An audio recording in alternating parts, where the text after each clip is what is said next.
Buenas tardes, bienvenidos a Entre Nosotros. Hoy desde Carnívoros Ahumados Ciudad de Quibdó, 100 metros al norte del Hospital San Carlos, también a nombre de la Universidad de San Newton, de Sabor a Mar, de Enchilate en Punta Arenas y de Errazap y Dulú. Llegamos a ustedes en este jueves, en la antesala fin de semana, para conversar de política. Hoy tenemos como invitado a Rodrigo Alfaro Ábalos. Él es candidato en el tercer lugar por la provincia de Alajuela del partido Unión Liberal. Y bueno, tuvimos un problema técnico ahí al principio, pero donde estábamos iniciando esa transmisión. Entonces, ahora la idea es vamos a retomar el tema. Temprano, uno de las personas que nos siguen y a quien le enviamos también la invitación para este programa, nos decía, nos preguntaba que si Rodrigo Alfaro Ábalos es sancarleño. Sí, es sancarleño, hijo de sancarleños, nieto de sancarleños, nacido en San Carlos, residente en San Carlos y sancarleño por los cuatro costados. Entonces de eso vamos a hablar. ¿Quién es Rodrigo Alfaro? Gracias, don Andrés. Pues sí, sancarleño 100%, de esos sancarleños que les gustó emprender y tirarse al agua muy joven. Yo tengo 30 años y sí, desde que salí del colegio he intentado como aprovechar mucho el tiempo, ¿verdad? Aprovechar mucho las herramientas que tenía. También pues tuve la oportunidad de emprender con los negocios familiares, ¿verdad? Mis papás han sido comerciantes toda la vida y cuando tuvimos el restaurante Brangus, que fue muy conocido en su tiempo, y también mi mamá que tuvo tiendas, siempre intentaba como aportar ese modo de hacer la diferencia y de tener innovación en los procesos que tenían los negocios. Y después de ahí, pues, con los años, ya cuando pude también estudiar y demás, me quise montar mi propio emprendimiento en una agencia de publicidad, se llama Publipymes, y junto con eso, pues ha venido la oportunidad de trabajar para empresas de todo tipo, desde pequeñas hasta grandes. Y pues bueno, a partir de ese momento es que me di cuenta a título propio qué tan difícil es emprender en este país y qué tan limitadas son las oportunidades para quienes queremos hacer la diferencia. Y pues bueno, en eso fue que se me movió ese gusanillo que me dice que uno tiene que también dar a la patria todo lo que le devuelve, ¿verdad? Que en este caso es un país de oportunidades, pero que creemos que ahorita por ciertas políticas que se han dado nos la han restringido. Entonces hay la necesidad de entrar a este mundo de política y de darnos cuenta de que podemos llegar a aportar sin necesidad de tener una visión de ir uno a solamente por un salario, sino verdaderamente aportar por un sector. Lo digo, bueno, hay gente que uno dice y uno conoce como parte y poblador de Ciudad Quesada y de Cantón, que uno dice, bueno, hay gente que le gusta la política, que uno conoce, porque es una comunidad, aunque ya no somos, Ciudad Quesada ya ha crecido mucho, y ya es grande, pero aún así somos una comunidad que nos conocemos entre sí. Entonces uno ya más o menos tiene identificado a quién le gusta la política y a quién no. Y entonces, en realidad, yo he tenido alguna cercanía con Rodrigo por situaciones comerciales, por medio de las universidades a las cuales él realizaba trabajos y yo también. Y uno, bueno, cuando su papá me comentó por medio de Messenger que era candidato a diputado, mira, Rodrigo, política. O sea, sorprende. Alguien que uno dice, que uno ha creído que más bien es más apolítico que político, ¿no?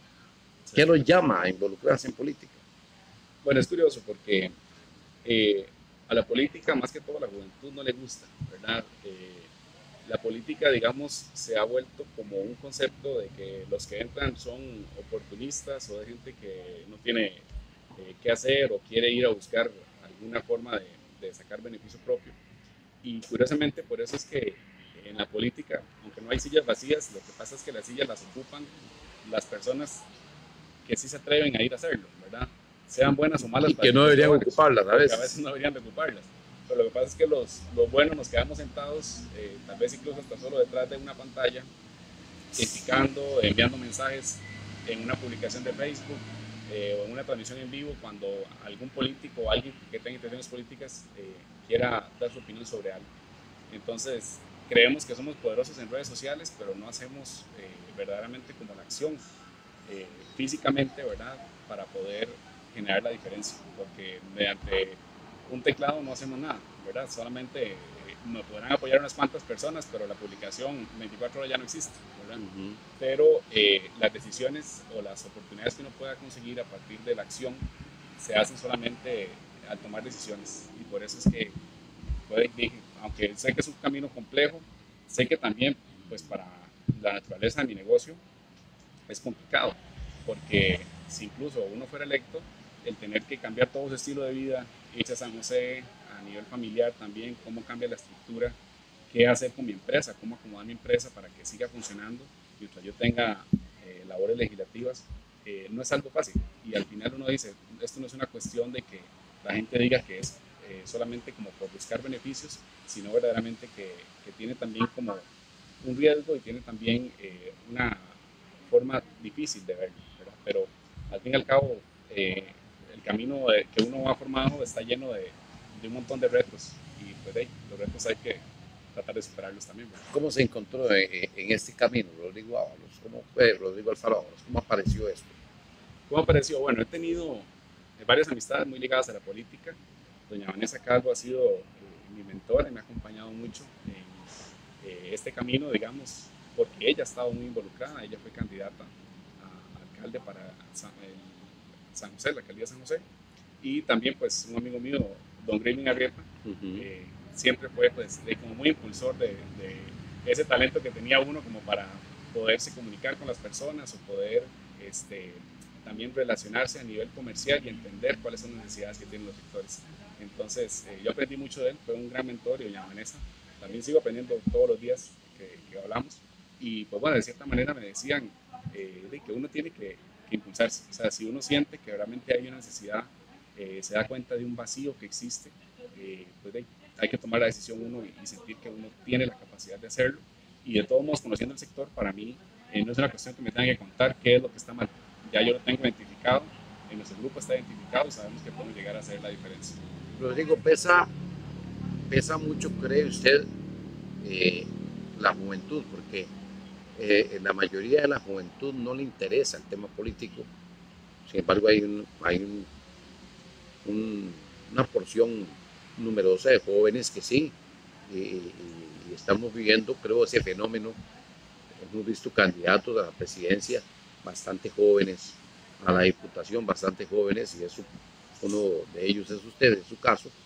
Y entonces uno dice, bueno, en realidad no es tan cierto que a los jóvenes no les interesa la política. Claro, es interesante porque los jóvenes hoy muchos estamos luchando por un mundo que tenga más libertades, ¿verdad?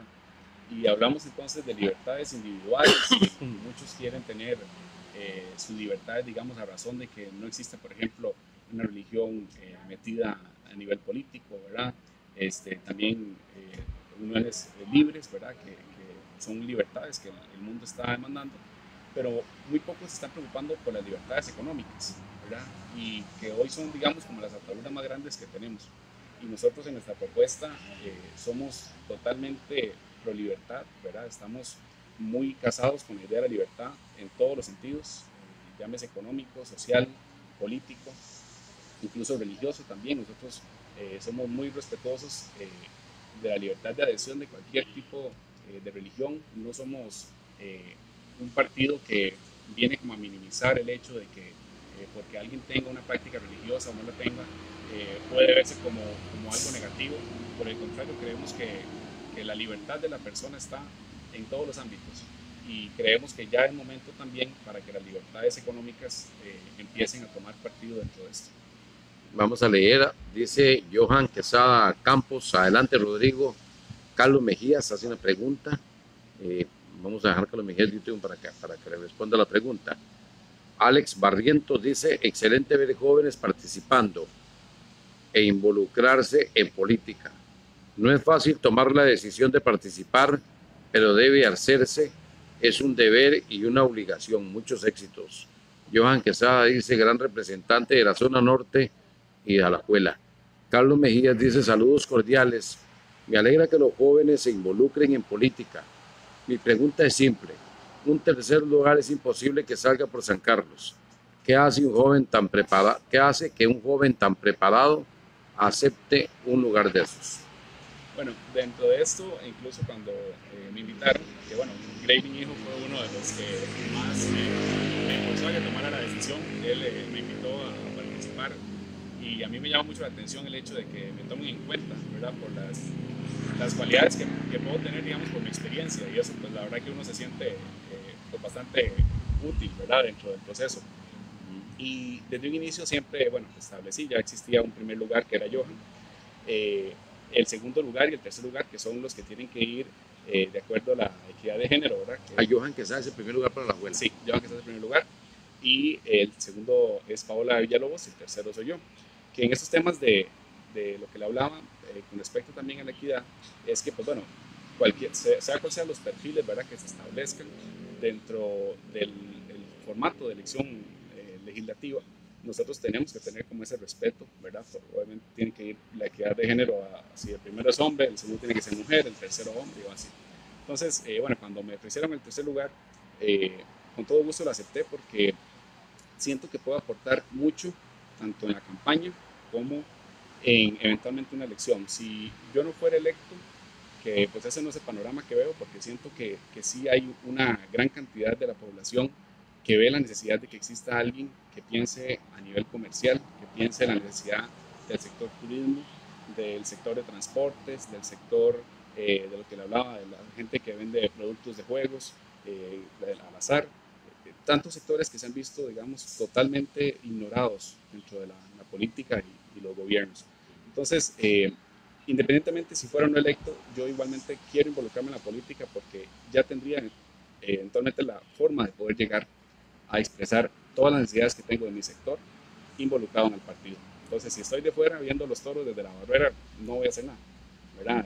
Voy a seguir igual desde el teclado criticando posiblemente, pero si estoy adentro, ahí es donde tengo la oportunidad de o hacerlo yo o eventualmente de alguna manera poder llegar a otros que lo pueden hacer. Rodrigo, el tema, sí, del tercer lugar a veces es complicado. Máxime que hay tantos candidatos, alrededor de 27, 28, Sí. y entonces se va a fraccionar mucho los votos de los electores hacia los diferentes candidatos. Pero está muy bueno el punto ese. Si hablamos, debemos de hablar y hagamos, o sea, hacer. Y la única manera de hacer es metiéndose, que es lo que está haciendo usted en este caso. Pero, bueno, alguien relativamente nuevo en el mundo político que quiere seguir, pero uno se pregunta, bueno, ¿ve usted presidenciable a Federico Malabasi, que es su candidato a la presidencia de su partido? ¿Qué tanta sinergia hay entre Rodrigo Alfaro y don Federico Malabasi? Porque a veces conozco dos casos que usted se han logrado identificar aquí mismo en la entrevista, que ellos incluso no le tienen fe, por llamarlo de alguna manera, a su candidato presidencial. Entonces, por eso le pregunto, ¿qué tanto cree usted, qué tan posible cree usted de que Federico Malabasi sea presidente? Porque también eso arrastra mucho. ¿Qué tanto poder, qué tanta fuerza, qué tanto convencimiento tenga el candidato presidencial? Bueno, para mí Federico Malabasi es una excelente opción presidenciable. Me parece que el país necesita a alguien como Federico porque tiene la visión de futuro que necesitamos. Él practica muy bien el tema de la libertad en todos los ámbitos, económico, social, político, religioso, como le decía. Y la visión que él tiene de futuro para el país sería formidable. Sería verdaderamente un gran avance. Es pensar en un país que puede dejar de ser tercermundista y poder acercarse a los primeros lugares de libertad y con eso pues obviamente a niveles de crecimiento importantes. Independientemente del tema de don Federico, porque pues sí, a pesar de que sí tengo mucha compaginación con la ideología de él y con todos los planteamientos que se han dado, siempre he hablado de que para generar un cambio verdaderamente sustancial y que para lo que estamos ocupando es generar un cambio de la Asamblea Legislativa, porque verdaderamente quienes podemos hacer las leyes o quienes podemos oponernos a los proyectos que realmente están en contra de los sectores productivos como los nuestros, son los que están en la Asamblea Legislativa. Muchas veces el presidente ni siquiera tiene control sobre varias situaciones y lo ha demostrado el presidente actual, ¿verdad? Que incluso le tira la papa cada vez que algo no puede resolver, le tira la papa a la Asamblea y la Asamblea le dice que es el que no tiene la capacidad. Pues bueno, en eso no tener la capacidad no lo voy a poner en duda porque así es. Pero de todos modos, el hecho es que en la Asamblea se logra mucho más que a nivel presidencial y por lo menos ahorita nosotros con este proyecto creemos que podemos ir a generar muchísimo a la Asamblea y pues bueno, abriendo camino eventualmente para que ya cuando lleguemos a hacer, digamos, un gobierno, podamos estar listos con toda la plataforma ideológica y liberal que se ocupa para que pues, el país vaya por el camino que tenemos pensado. Dice Luis Solís, excelente Rodrigo, gran representante con las mejores ideas y planes. Silvi Castro, excelente. Yo voy con Unión Liberal, dice Silvi Castro. Seidy Villalobos Chacón, saludos, Costa Rica merece un cambio, no más de los mismos, mi voto es por Unión Liberal. Y Andrei Mesa dice, adelante Johan, Paola y Rodrigo, Alajuela votan liberal. Paola es de ¿dónde, Rodrigo? De Alajuela. De Alajuela. Y Johan es de San Ramón. Johan de San Ramón. Sí. Bueno, está interesante que es Occidente entonces que encabeza. Johan, sí, y es uno de los sectores que necesita también más apoyo, ¿verdad? Porque ha sido uno de los que también ha estado más abandonado, ¿verdad? Dentro de todos los planteamientos políticos, ¿verdad? Que incluso otros partidos importantes los han dejado por fuera y Johan es una representación de todo ese sector de Occidente y que, pues bueno, para mí es la mejor opción que pudieron haber elegido fue el tenerlo a él en cabeza. En el caso de los partidos, por ejemplo, en este caso Unión Liberal, si llegara a ser gobierno, Rodrigo, ¿usted cree que Unión Liberal tenga, que por aquí tengo a don Rolando Ambrón Tolmo, que dice, necesitamos un cambio y solo se puede hacerlo a través de Unión Liberal? Dicen don Rolando Ambrón, creo que fue regidor suplente acá en la municipalidad, si no me equivoco es el mismo, creo, ¿verdad? Don Rolando Ambrón, con el Movimiento Libertario, fue regidor suplente. Dice Johan Quesada Campos, somos un equipo de liberales jóvenes en Alajuela y trabajamos muy bien juntos. Imposible jamás. Rodrigo puede salir si la provincia nos escucha. Y si no, como dice él, vamos a seguir trabajando juntos durante muchos años por las reformas estructurales que ocupa este país. Rosa Álvarez dice, adelante Rodrigo, fuerza y juventud ocupan nuestro país. Lo que le iba mencionando, Rodrigo, ser gobierno no es solo el presidente y mayoría de diputados, hay muchos otros cargos. ¿Tiene Unión Liberal la gente para hacer gobierno? Sí, lo tiene. Actualmente lo tiene y es gente que está dispuesta a ponerse a trabajar lo antes posible. Porque nosotros, a diferencia de cualquier otro partido, por lo menos de los que hemos visto que no tengan como esa urgencia del sector de trabajar, son gobiernos que muchas veces se preparan para los otros gobiernos que vienen de la misma cepa, ¿verdad? Nosotros sí tenemos urgencias a nivel de acción, entonces como gobierno tenemos acciones inmediatas a realizar. Ahora, como le digo, los sectores que están más vulnerables o más golpeados ahorita, llámese sector turismo, le hablaba por ejemplo del sector también de las plataformas de transporte, ¿verdad? Que es uno de los sectores que ha estado más complejo, ¿verdad? El tema, porque haya habido como un estira y encoge hacia quién le dan la razón, ¿verdad? Entonces, cuando se habla de los taxistas, yo soy eventualmente también defensor de que los taxistas tienen cargas increíbles, son cargas muy, muy altas para los taxistas y que obviamente es desigual cualquier oportunidad que se le quiera dar a las plataformas digitales. Pero al mismo tiempo, soy partidario de que las plataformas digitales tienen que existir. Eventualmente, los portadores también tienen libertad de ofrecer su servicio, pero tiene que regularse también de una manera más estratégica para que para los taxistas no sea tan pesado trabajar. porque en esto cuando hablamos de libre competencia, justamente es cuando tenemos libertad y también tenemos equidad en las oportunidades, ¿verdad? No lo ponemos más complicado a uno para yo decir que solamente yo trabajo. Todos ocupan llevar sustento a la casa y todos necesitan eh, oportunidades. Entonces ahí es donde vemos que para los taxistas, que sé que es un sector que ha estado pegando gritos también de que le ayuden, me parece que es un sector que se le puede ayudar, que requiere una ayuda urgente, pero al mismo tiempo del otro sector, del otro lado de la cancha, también está una cantidad importante de personas que tienen la capacidad para brindar un buen servicio y que necesitan verdaderamente apoyo para poderlo hacer. Rodrigo, me llama la atención que usted viene tocando temas bien vulnerables en estos temas de los que habla. Dice Carlos Eduardo Blanco, vamos liberales hacia una Costa Rica libre y próspera. Pero, porque se lo decía un candidato que vino hace unos días, me salió hablando del tren, ¿no? Y yo le dije, pucha, a mí me gustaría como costarricense, como poblador de una región, tener un candidato que me hable de otras cosas. Todos vienen a hablar de la nueva carretera, de esta situación del tren, del no sé qué interoceánico, no me olvidé el nombre de eso, del aeropuerto. O sea, vienen a hablar de temas que ya están ahí, que ya todo el mundo quiere. Nadie viene a proponer algo nuevo de lo que no se habla. Y lo escucho usted hablando de las plataformas de transporte, lo escucho hablando de la desigualdad entre taxistas y esas plataformas. Y son temas de los que nadie ha traído a la mesa. Sí.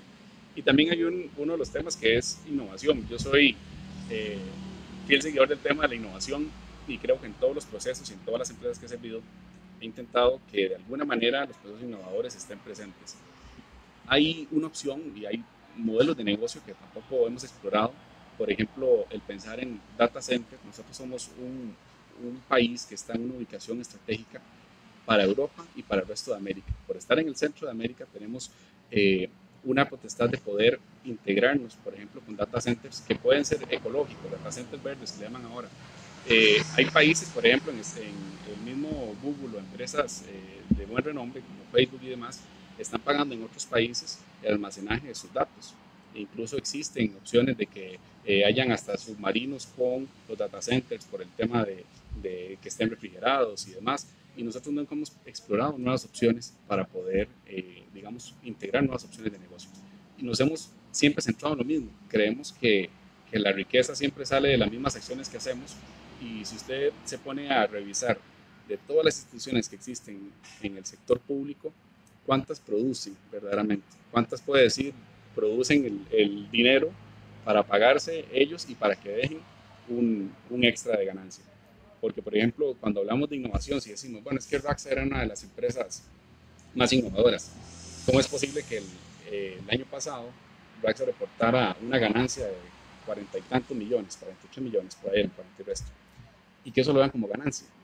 O sea, si usted me dice a mí que una empresa que cuesta tantísimo al país, una empresa tan grande que tiene todas las oportunidades de innovación y que genere ese nivel de ganancia, en realidad es casi ridículo. O sea, porque le estamos hablando de que somos, digamos, un país que está invirtiendo muchísimo en sus instituciones, que la mayoría del PIB se va invirtiendo en planillas, se va invirtiendo en costos operativos y que aún así no tenemos la autosuficiencia para poder tener empresas que realmente valga la pena. Entonces, sí tenemos también pensado, por ejemplo, a poner a producir a la caja. Queremos que la caja produzca. No solamente el peso que tiene la caja, sino que la caja tiene que producir, tiene que generar ganancias también. Las universidades también son, digamos, entidades como la UCR, por ejemplo, que se han dedicado más a mantenerse en sí. Los costos operativos que ellos tienen y los ingresos que vienen son solamente para pagar los incendios que tienen, pero no las ponemos a producir.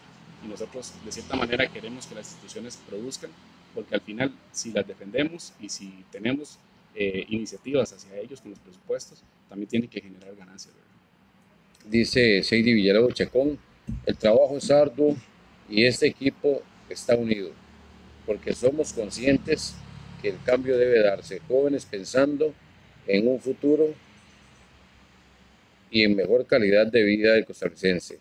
5 reformas bien propuestas y eso 5 reformas bien propuestas.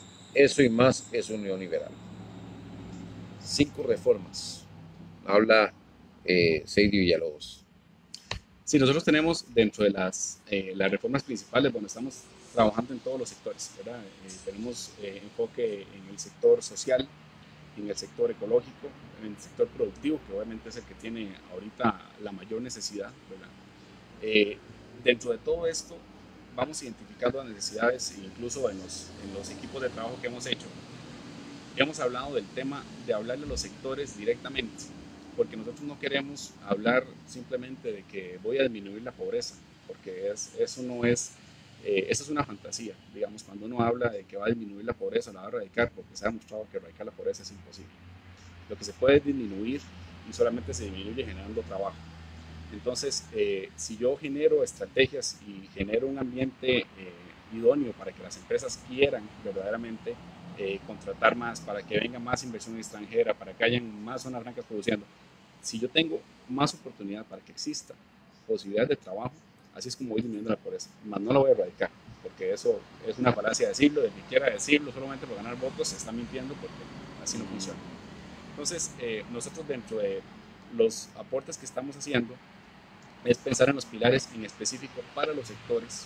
Hablamos del sector, por ejemplo, agro, cuando hablamos, por ejemplo, de los finqueros, ¿verdad?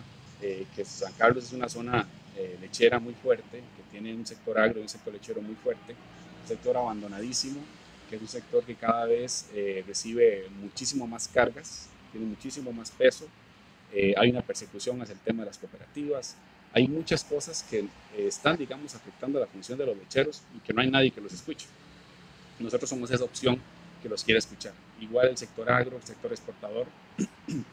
Y pues bueno, dentro de cada una de las áreas que vemos, llamamos turismo, llamamos, le decía, las plataformas de manejo, llamamos, por ejemplo, las personas que venden tiempos, tantas personas que necesitan libertad para trabajar, necesitan que el gobierno se meta menos, ¿verdad? Necesita que el gobierno deje trabajar, que el gobierno verdaderamente sea un facilitador de generar riqueza.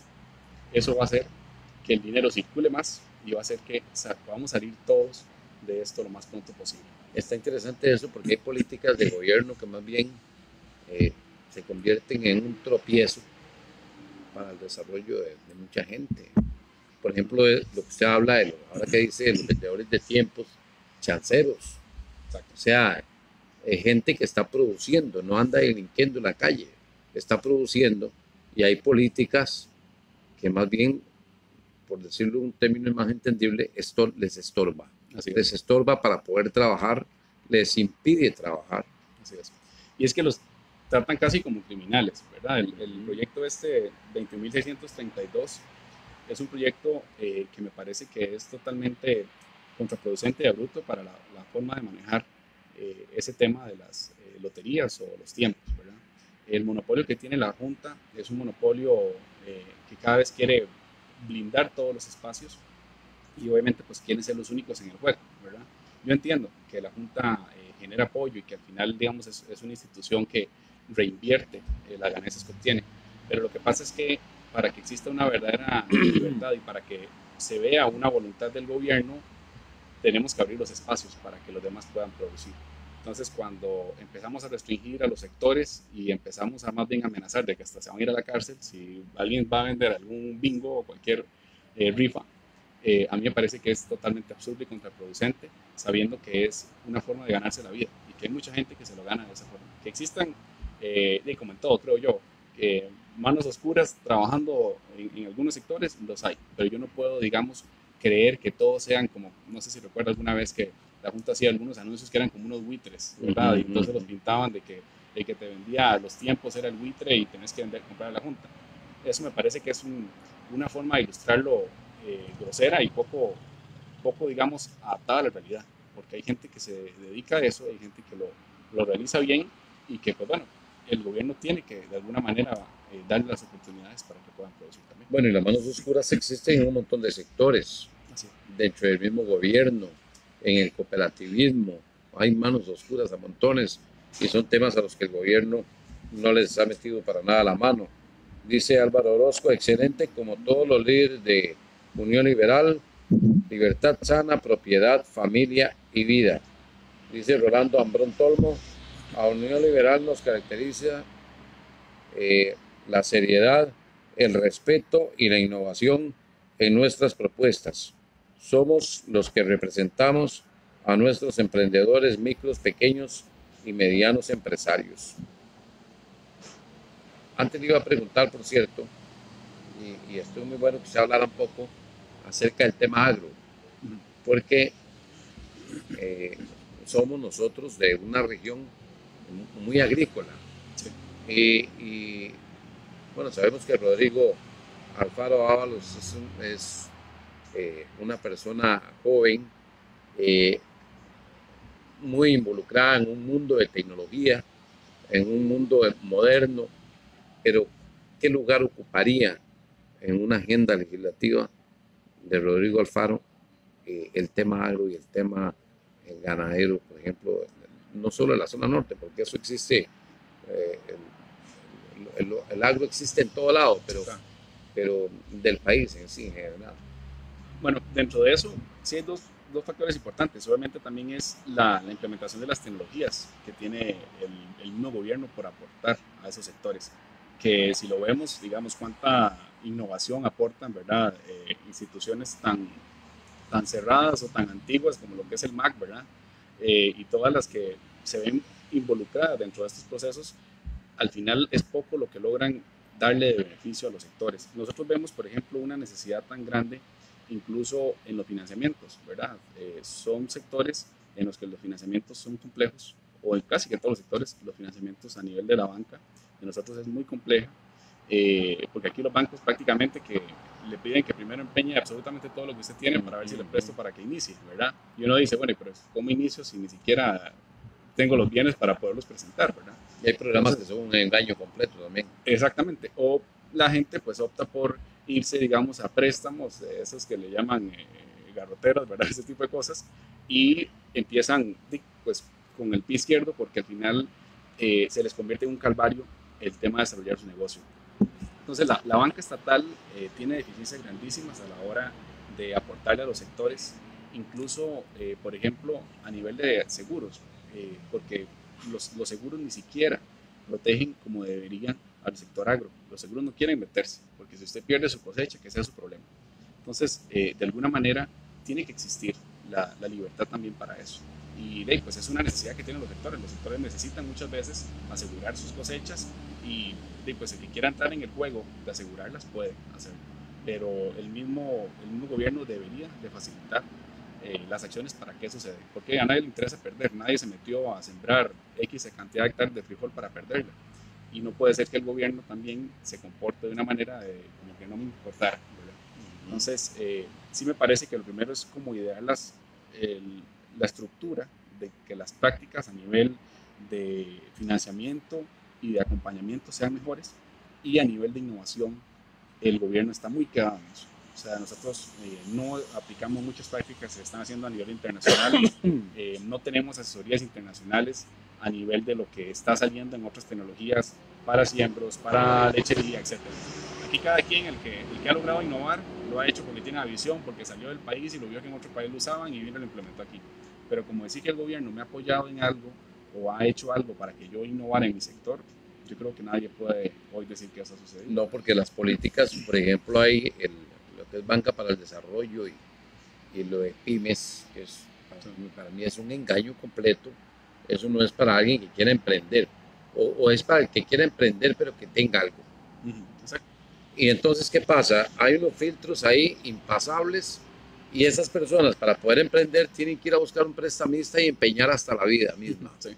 Para poder, literalmente, así es. Sí, porque así es, hasta la vida. El prestamista se le empeña hasta la vida para poder emprender. Y esas políticas de la banca, alguien debe llegar a hacer reformas ahí. Dice Sandra Álvarez Cubillo, saludos a Rodrigo, un gran liberal, excelente.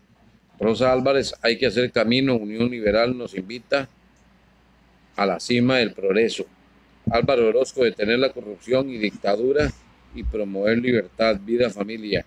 Juan Diego González, el saludo especial para nuestro presidente municipal, que le hace una pregunta a Rodrigo. Dice saludos Andrés e invitado. ¿Cuáles funciones debería el gobierno delegar en las municipalidades? Es un punto importantísimo. Ujú. A mí me parece que las municipalidades deberían de tener muchísimo más libertad para ejecutar procesos ellos mismos. Eh, Me parece que incluso, por ejemplo, cuando uno ve, y a veces son cosas que uno dice, pucha, ¿cómo es posible que sucedan, verdad? Que, por ejemplo, no puedan ni siquiera intervenir caminos que sean del MOP, porque aunque pasen en pleno centro de Ciudad Quesada, pero no puedo porque ese es un camino que le corresponde al MOP y no puedo ejecutar. O sea, el presupuesto no me da para poder hacer eso. Me parece que los gobiernos locales tienen que funcionar justamente como gobiernos, ¿verdad?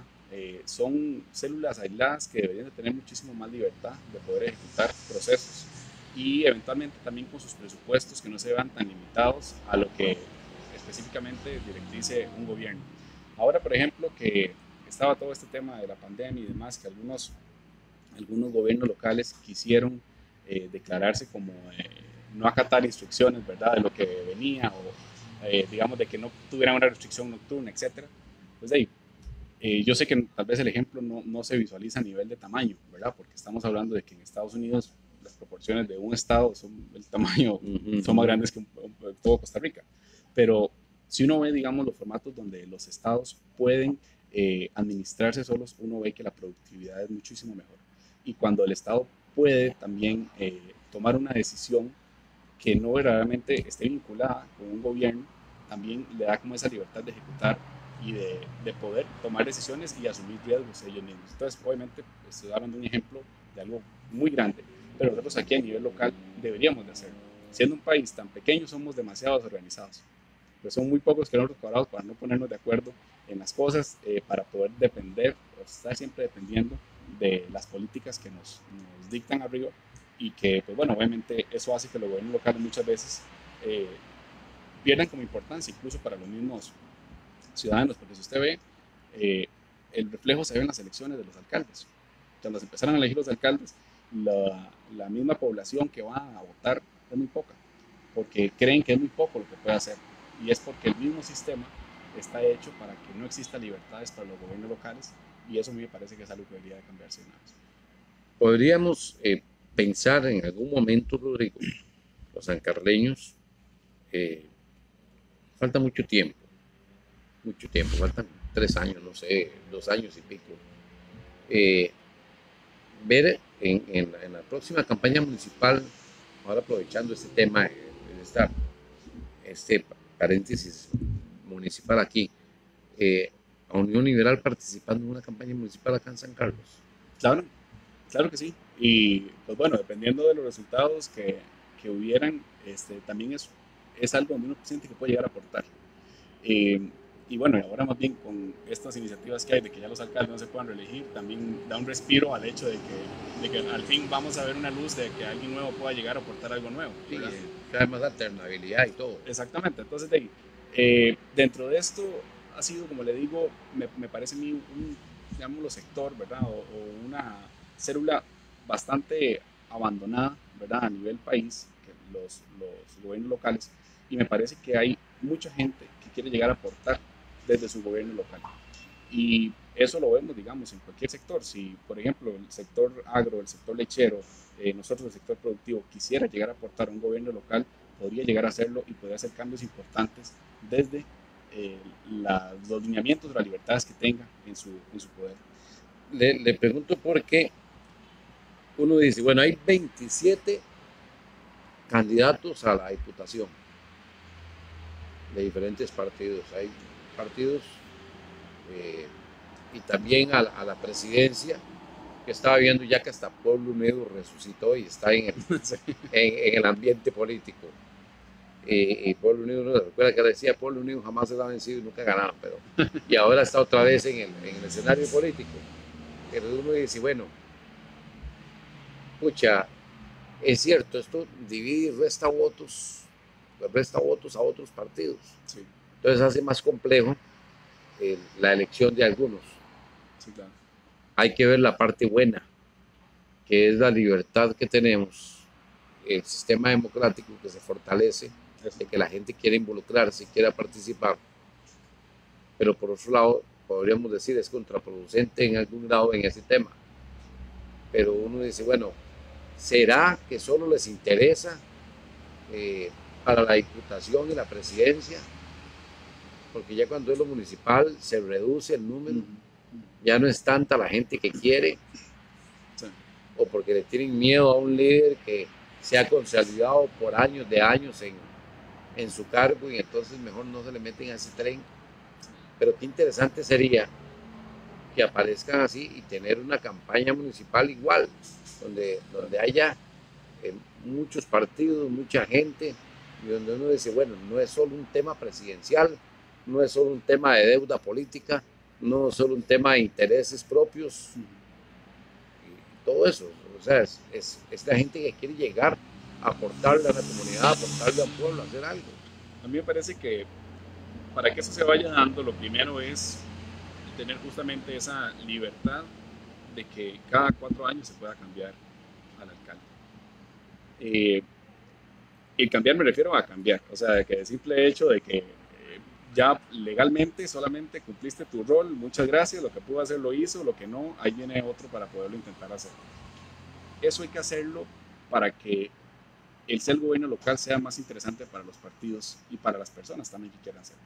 Porque en algunos sectores de este país, donde hemos visto que hay alcaldes que tienen 20 años de estar, los mismos personas que entran dicen, mira, me voy a meter a perder plata, porque de por sí ya este tiene 20 años de estar y se pone a hacer las carreteras, a hacer los cambios que tiene que hacer a 3 meses de las elecciones para que todo el mundo se acuerde de él y así es como quedan alcaldes. Entonces, eso hay que limpiarlo. O sea, definitivamente hay que eliminar del todo la posibilidad de que la persona pueda ser reelegida indefinidamente.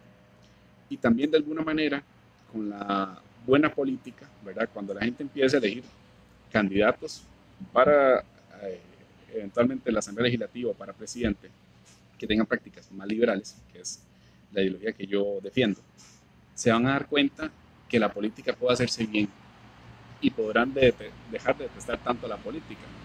Porque hoy la política la detestan, porque como yo le decía, los malos son los que han llegado muchas veces a ocupar los espacios. Y esos malos somos los que más vamos a criticar, ¿verdad? A los que más vamos a criticar, porque han llegado a hacer las cosas a razón en contra de lo que estamos esperando nosotros. Entonces, cuando llegue un sector que va pensando en las necesidades y que verdaderamente tiene identificados cuál es lo que le falta a la parte productiva, a la parte social, a la parte política, es cuando realmente vamos a ir haciendo una limpia hasta poder llegar a cambiar la mentalidad de que la política tiene que existir, porque así funciona un sistema. Si no estuviéramos en el sistema de que hay un rey nada más y que fuera el que manda las decisiones y ya, pues gracias a Dios existe la política. O sea, nosotros estamos contentos de que exista la política. El que hayan varios partidos, pues bueno, qué dicha, eso es democracia, ¿verdad? Porque no son países como Cuba en los que hay 3 partidos y uno es el de gobierno y los otros 2 también le dan cuentas al gobierno y uno que se quiso levantar ahí extra es el que para la próxima ni siquiera come, ¿verdad? Entonces, yo estoy de acuerdo en que la democracia nos ha venido a abrir las puertas a que nosotros podamos tener opciones de elección. Sí, obviamente a nivel de la cantidad de opciones diluye muchísimo los votos, pero me parece que es que las personas tienen que pensar mucho mejor a quién le dan su voto y no simplemente elegirlo porque sea el candidato emocional con el que tengo más afinidad, porque se puso a llorar en televisión y me causó emoción y votar por él, sino que sean candidatos que verdaderamente quieran hacer algo.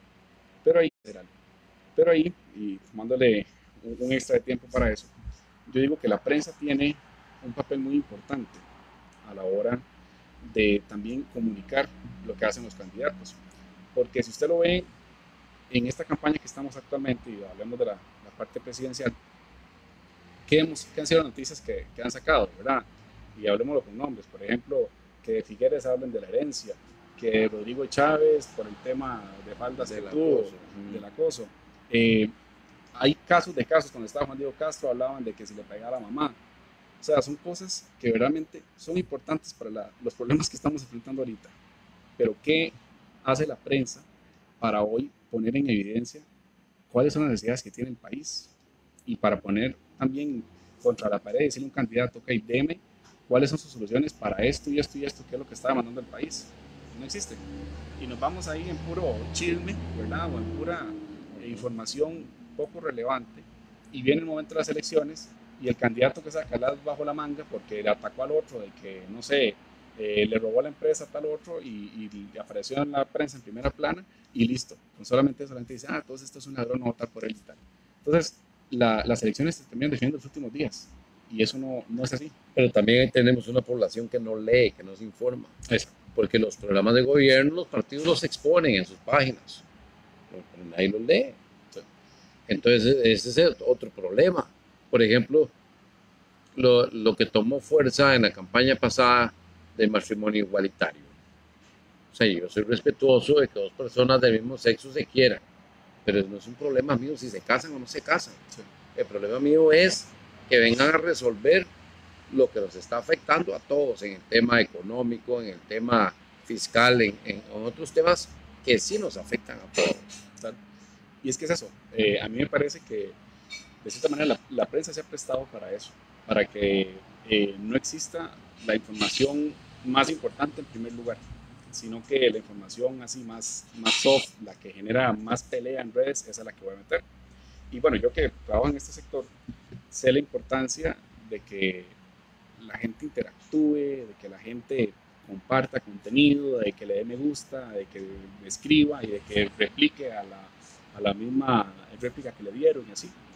Y eso ha venido, o sea, el modelo de las redes sociales ha venido a cambiar los intereses de los medios a la hora de establecer las noticias, porque ya las noticias son más ganadoras a razón de cuánta interacción tengo, cuánta gente se metió a ver mi noticia. Entonces yo pongo un titular que suene súper amarillista para que la gente entre y cuando me doy cuenta la noticia no era así, ¿verdad? Pongo cualquier tontera ahí que se escuche como súper wow, ¿verdad? Súper impresionante y cuando entro era una cosa sin sentido, ¿verdad? Pero entonces cuando entraste, por eso el hecho de entrar, viste un anuncio de los banners que tenías ahí que te pagan por eso y pues ya Google te pagó 0.00 tantos centavos de dólar por esa persona que entró. Entonces, si yo convenzo a 10,000 personas que entren a ver una noticia tonta, ya hice dinero.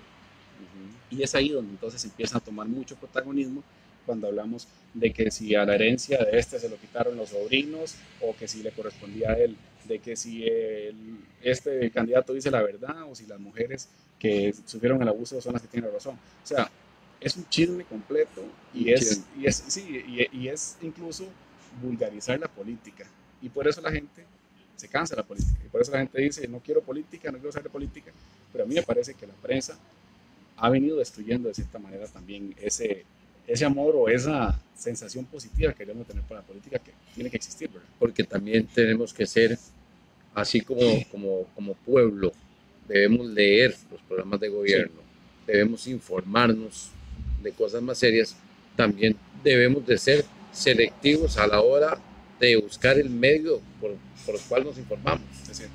Pero también si yo me pongo a ver al Cachete y Sin Pelades en la Lengua que también el formato de ellos es eso, pero el formato de ellos no es informar con seriedad, es que, por ejemplo, yo he visto las entrevistas de Sin Pelades en la Lengua, Cachete, hoy estaba viendo a Pilar Cisneros y está bien, es llevar la parte humana de la persona, vacilarla, ver qué tan grande es su sentido del humor, también es importante, pero hay que buscar los medios que nos informen de la parte seria, de la parte que nos interesa. Correcto.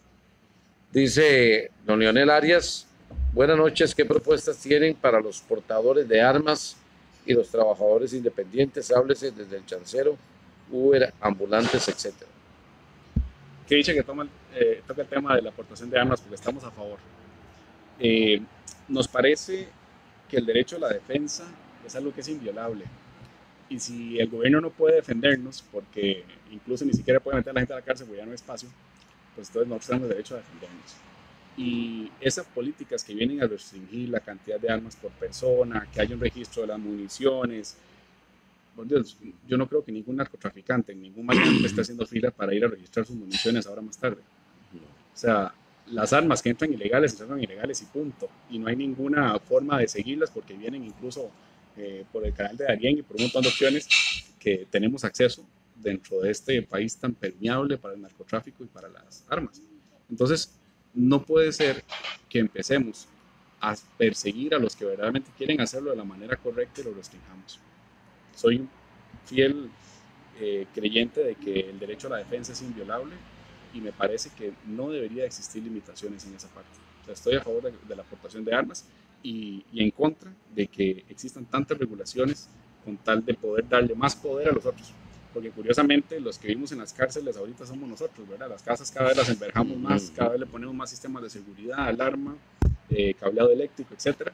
Y las cárceles reales ni siquiera están aceptando a las personas porque no tienen capacidad para meterlos. Entonces, y los presos tienen Facebook y tienen celulares y tienen de todo. Que estamos viendo un call por eso. Un día esto, sí, por eso, sí.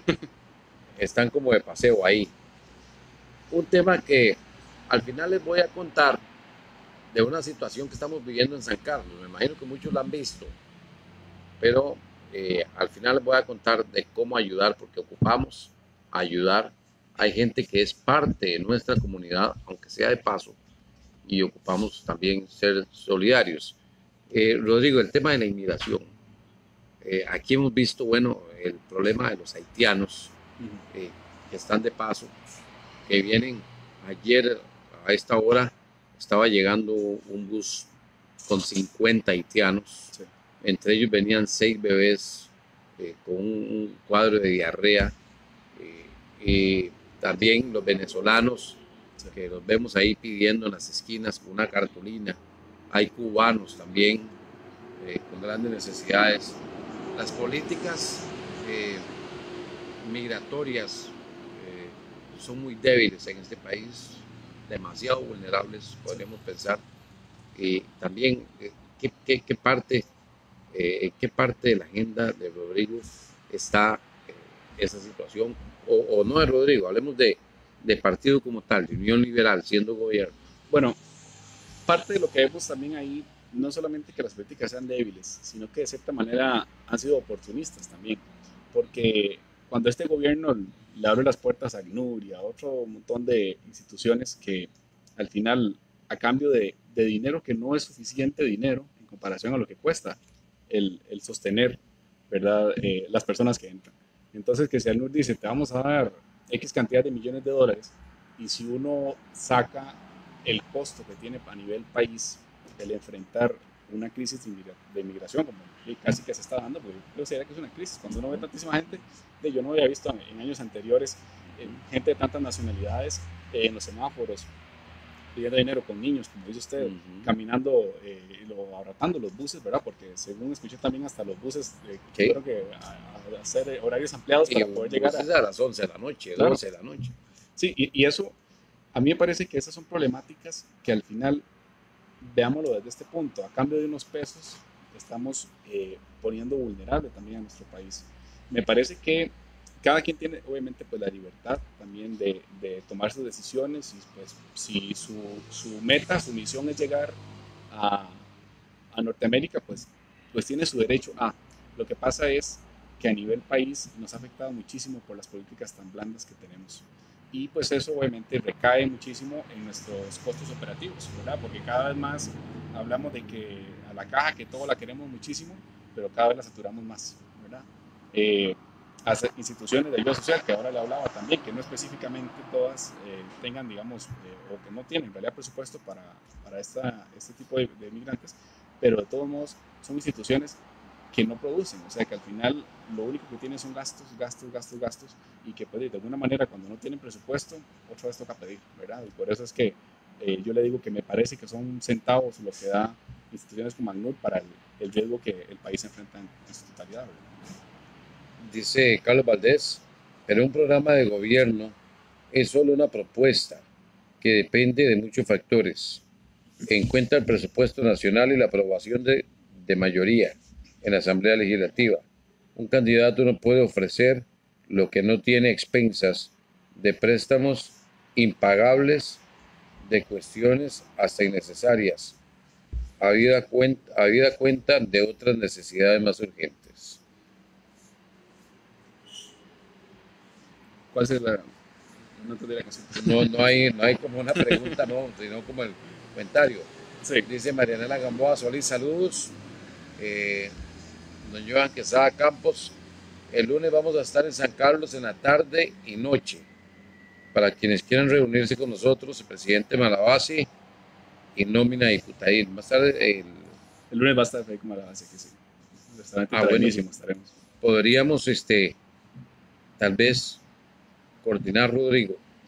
Se podría realizar un en vivo, Claro que sí. tal vez de unos 10 minutos para conversar con él y poder tener nuestra misión especial. O sea, el programa siempre es un día específico, pero se han hecho programas especiales cortos nada más para conversar con él y que la gente lo pueda retomando tal vez, tomo algunas ideas de lo que el señor comenta, no específicamente lo como una consulta, pero yo pienso que lo más importante es que dejemos de ver de cuánto más dinero vamos a pedir para hacer cosas. Es que ya no hay que pedir más dinero, ya es suficiente, es la deuda que tenemos y que es impagable, ¿verdad?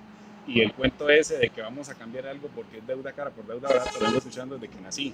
Entonces yo digo, entonces la deuda barata nunca la he visto, ¿verdad? Porque siempre es cara. Entonces, a mí me parece que dentro de esto las políticas no están a razón de cuánto dinero más le vamos a inyectar al gobierno con un préstamo. Es cuánto más el gobierno va a liberarse para que vengan transnacionales a invertir dinero aquí, para que al fin podamos verdaderamente ver que la economía se mueva. Si nosotros no traemos dólares aquí, los pagamos carísimos. Eso es lo que está pasando ahorita.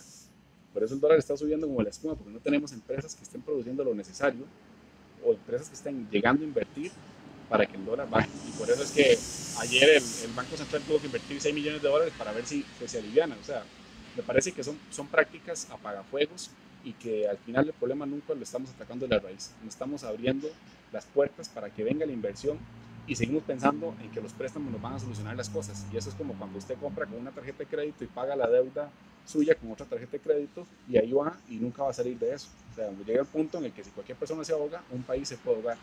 Y yo creo que nosotros hace rato más bien... Como le ocurrió a Argentina. Estamos en el fondo. Hace algunos años. Exactamente. Entonces, por ahí tal vez creo que podría resolverle esa Hablaba hace unos días, Rodríguez, que no recuerdo si fue con don Antonio Bahilla de Sarapiquí, que por cierto hoy no lo he visto, no lo he notado escribiendo. No recuerdo si fue con don Antonio Bahilla, no sé cuál, que nos decía, bueno, cada costarricense, él hizo números a lo que el país debe y lo dividió entre la cantidad de costarricenses y le sacó números.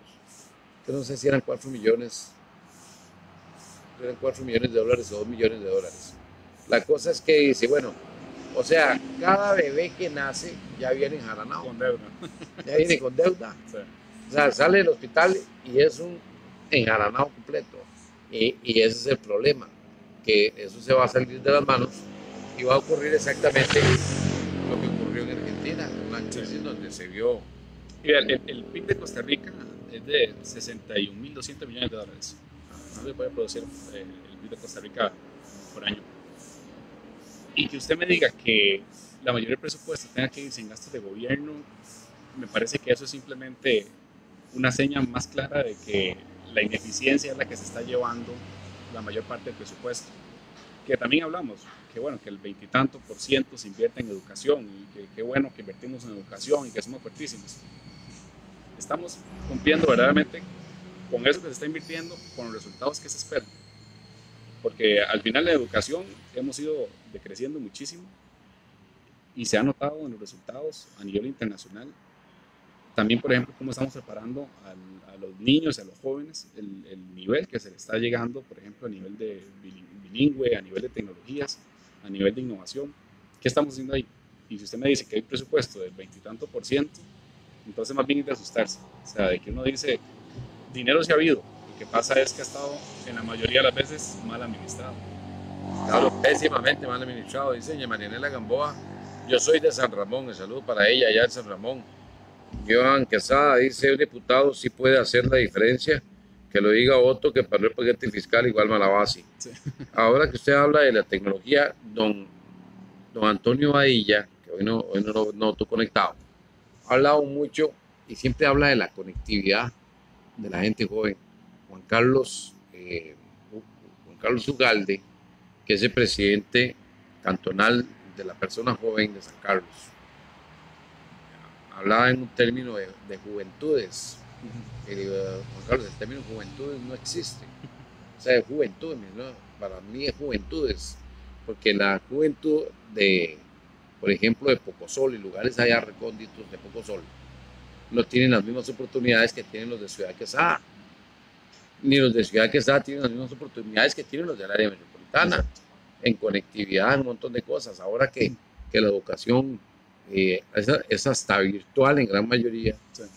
y todo eso, o sea, es cierto, hay una gran diferencia de la juventud, y está bien el término juventudes, aunque no exista en el diccionario, pero me parece que está bien empleada en ese concepto. ¿Ah? Pero ayer estaba observando y me decía Milagro cuando estamos leyendo ahí, no sé qué estábamos viendo, creo que era en redes sociales también, de que la Contraloría le está quitando el internet a más de 20,000 centros educativos.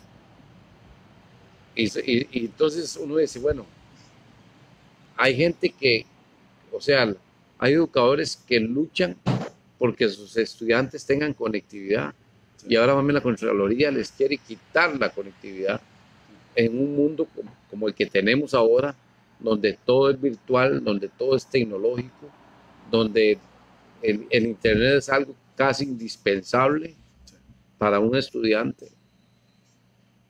Y entonces uno dice, bueno, ¿y entonces dónde está el apoyo del gobierno?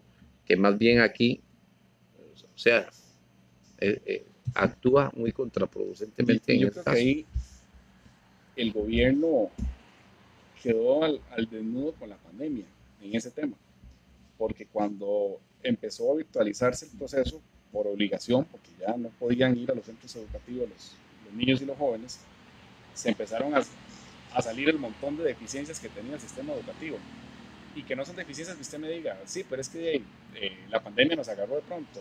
No, es que usted me diga que no hubiera infraestructura de internet de calidad en estos tiempos, el problema usted ya lo tenía, la pandemia se lo evidenció, ¿verdad? Entonces, me parece que de acuerdo a lo que está caminando el mundo, ahora hay un concepto que está utilizando mucho, que es el tema del Internet de las cosas, ¿verdad? Que eso es cómo el Internet está involucrado en todos los procesos que hacemos. Ahora hay casas inteligentes, vehículos inteligentes, cada vez hay más aparatos que se conectan a Internet, refrigeradoras, las luces eléctricas, los tomacorrientes, todo se conecta a Internet. Porque de alguna manera el Internet va a ser nuestra forma de resolver la vida desde un teléfono, ¿verdad? O ya lo está haciendo en realidad. No está hablando tanto del futuro, o sea, estamos hablando de que hoy lo hace. Y lo que pasa es que nuestra infraestructura, a nivel incluso, digamos, de la capacidad de Internet que tenemos, todavía es muy débil. No tenemos el alcance necesario para poder cubrir las zonas. Todavía hay zonas, por ejemplo, le puedo decir que mis papás que viven aquí detrás de la Escuela de las Mercedes, viven hace 3 años y hasta ahorita les pudo llegar el internet. Y estoy hablando aquí de la Escuela de las Mercedes, ¿verdad? Claro, no estoy hablando que hay que cruzar el río. A 1 kilómetro del parque, por ahí más o menos. 1 kilómetro del parque. Y no había infraestructura de internet, no había forma. Tuvimos que contratar un servicio que es mediante un chip de teléfono, que es súper lento porque baja la capacidad de acuerdo a la cantidad de personas conectadas. Entonces no es un internet de hogar, o sea, es casi como un internet de teléfono compartido, y eso es por la pésima infraestructura que tenemos. Y de ahí yo creo que obviamente el gobierno no ha querido meter participación sobre eso, el tema de la infraestructura. Lo que han hecho más son las empresas privadas, que incluso aquí el que llegó fue Copelesca ya con servicio de internet, pero como le digo, 3 años después de. Y el gobierno, si usted lo pregunta a nivel del ICE o a nivel de infraestructura que tengan, RACS, cualquier empresas que deberían de ofrecerlo, es nulo. Entonces, ahí yo siento como que estamos desvariando mucho en el tema de que algo nos está jalando hacia el futuro, pero el gobierno quiere devolverse al pasado y quiere estancarse ahí, quiere poner unas pesas, unas anclas para que nadie lo mueva ahí porque ahí está comodito. Estamos como con el juego ese de la soga, el pueblo jala para acá y el gobierno para el otro lado. Exactamente. Sí, porque, a ver cuál tiene más fuerza. Porque al final, ¿qué es lo que pasa con eso? Que hay menos riesgo. El gobierno muchas veces, por eso a veces cuando hablan, incluso por ejemplo, el tema marchamo, ¿verdad?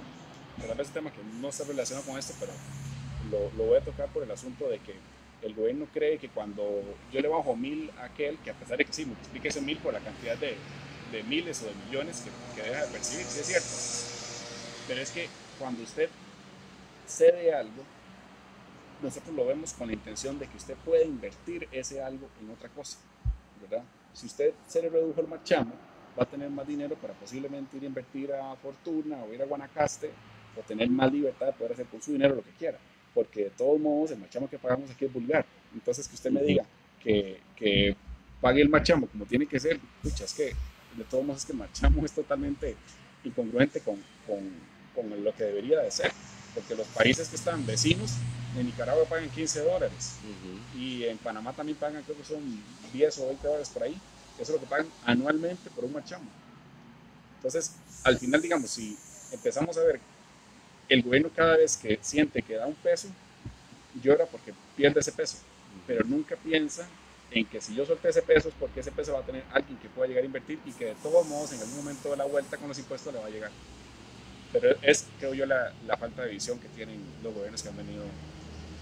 Rodrigo, ya en el cierre del espacio, ¿qué tan accesible es Rodrigo Alfaro como candidato en tiempo de campaña, visitando de las diferentes clases de comunidades, de clases sociales, y todo esto que tenemos en el Cantón? Totalmente, a mí me encanta reunirme con la gente, me gusta mucho hablar de qué hacer, no tanto qué problemáticas tenemos y solamente hablar de lo negativo, porque ya yo lo negativo lo conozco y ya todo el mundo sabe cuál es el problema que tenemos o los problemas que tenemos, pero me gusta mucho hablar de soluciones y que la gente sienta que tiene a alguien preocupado por esas soluciones, independientemente si voy yo, si va Johan, si va Paola.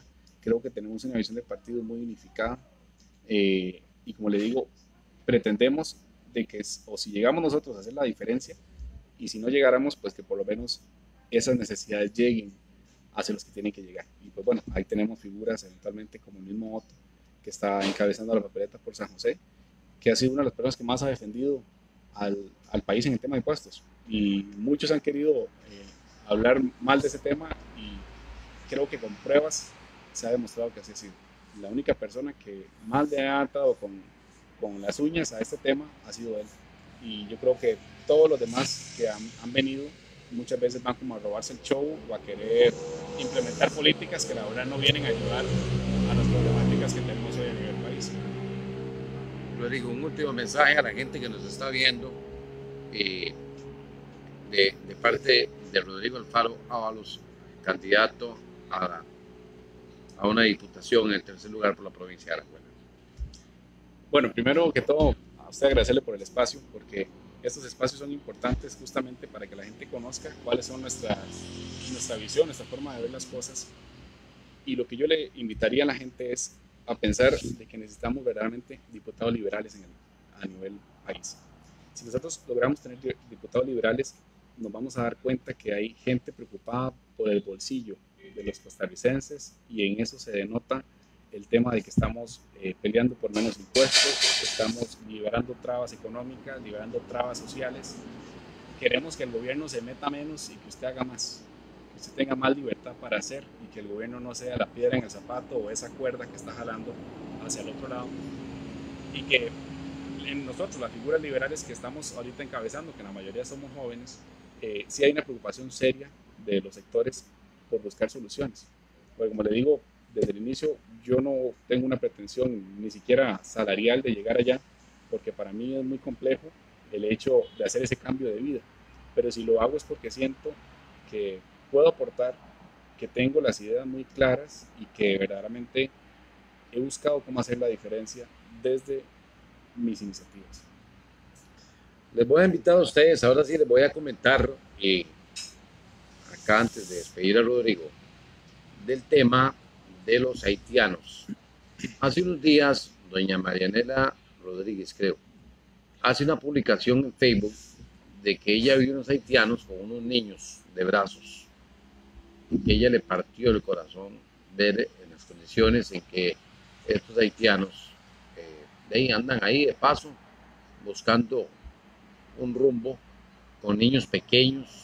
Hay familias enteras que están fuera de su país buscando un sitio donde estar mejor, y Costa Rica y la zona norte nos hemos convertido en esa tierra de paso, únicamente están por acá de paso, pero traen grandes necesidades Y ahí es donde está. Ahora que decía Rodrigo lo de ACNUR, uno se pregunta, bueno, ¿por qué esos recursos no llegan a esta gente? Porque son recursos que no llegan a esta gente.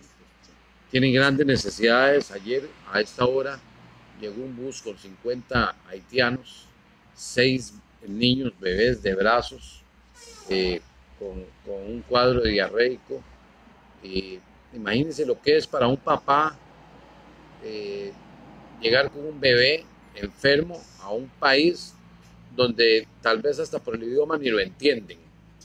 Debe ser algo tormentoso. Entonces, se ha hecho un grupo muy, muy bueno de personas muy solidarias, algunos empresarios, comerciantes. Está dentro de las personas que conocemos, Carla Herrera, la periodista, y hay gente buena, confiable.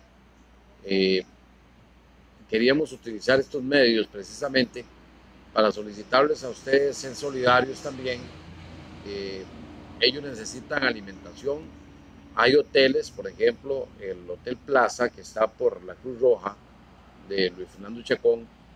Luis Fernando Chacón le ha tocado donar no sé cuántas noches de hospedaje a estos haitianos, porque siempre llegan en altas horas de la noche y llegan hasta sin recursos para pagar la dormida.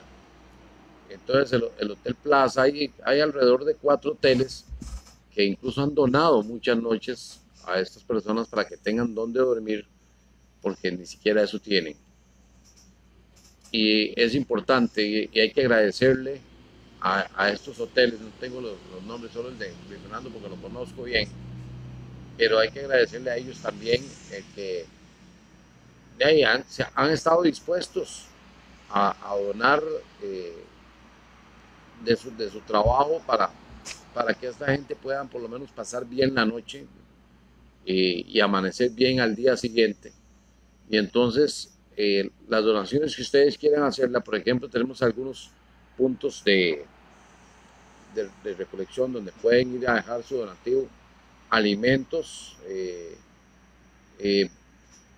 hay pañales para bebés, ropa para hombre, para mujer, ropa en buen estado que ya usted no ocupe, la pueden ir a dejar a Guayabas, en Barrio San Antonio, en Sabor a Mar, acá en la esquina, frente al siglo XXI, en Patatos Barber Shop, después del mediodía, está 25 Norte del Instituto Nacional de Aprendizaje aquí en Ciudad Quesada.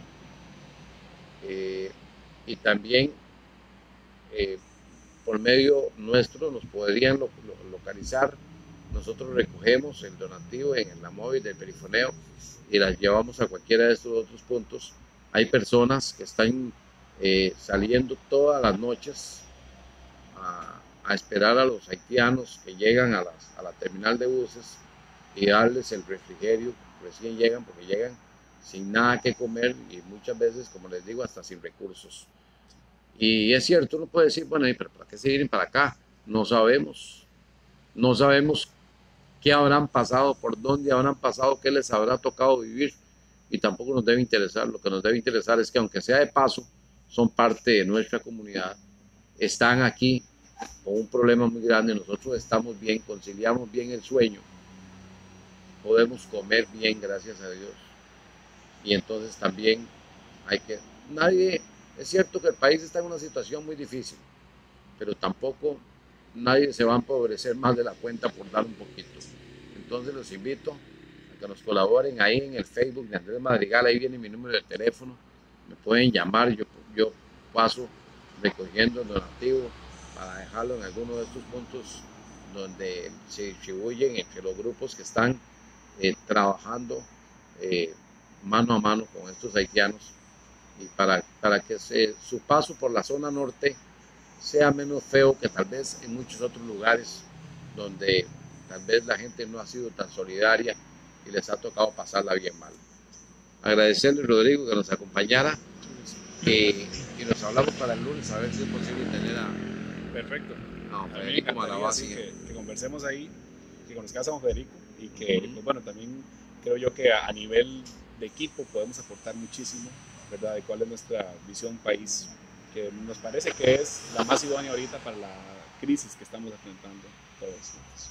Gracias a ustedes por acompañarnos en este jueves. Nos encontramos. El lunes hacemos la publicación si nos reunimos con el partido de Unión Liberal en una transmisión especial, y nos encontramos el próximo viernes a las 6 de la tarde desde Carnívoros, Ahumados y Barbecue en nombre de Universidad de Isaac Newton. Feliz descanso.